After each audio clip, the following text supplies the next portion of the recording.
Hi! Ako nga pala si Mark.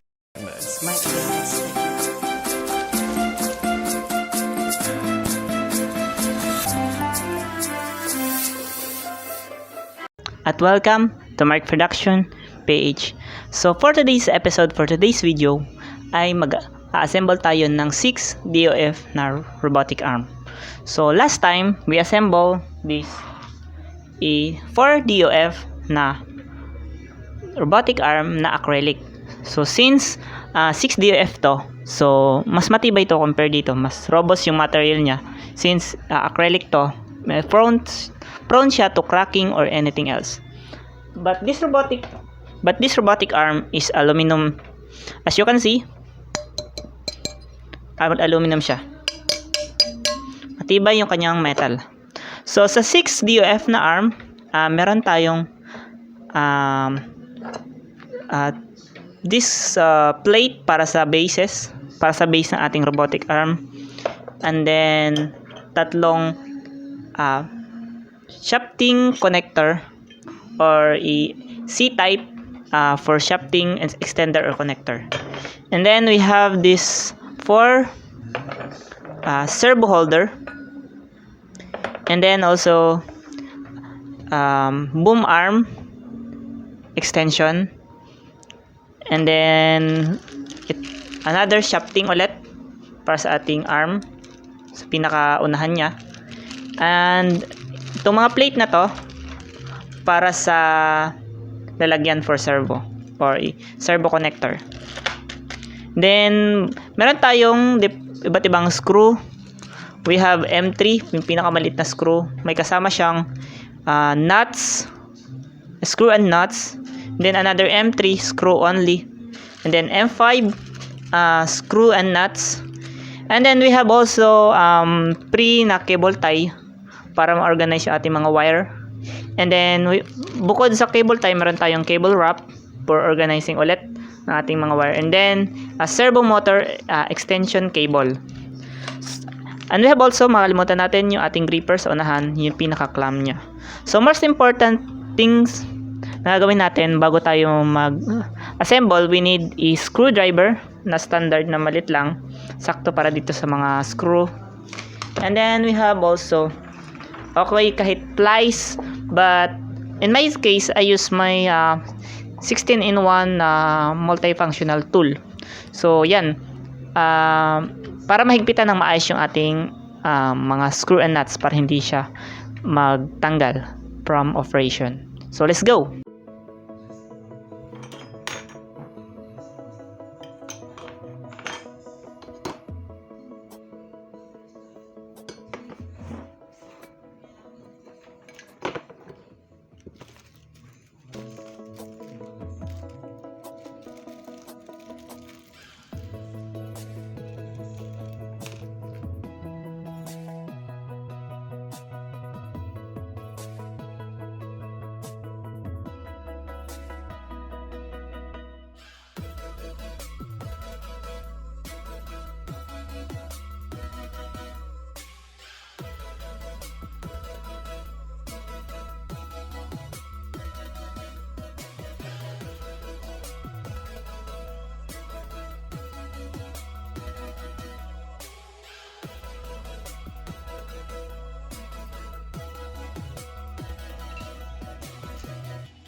Ay,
sorry.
Sabi mo sa pati ilamisa eh.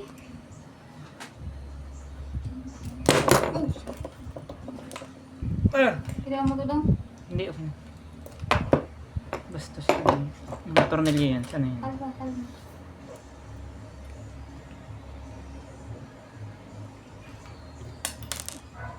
Aray, nandito pala. Sa kamay ko.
I-pause mo muna. Basta ba? Pause mo muna.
Clarice.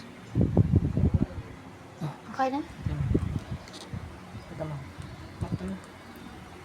Ah.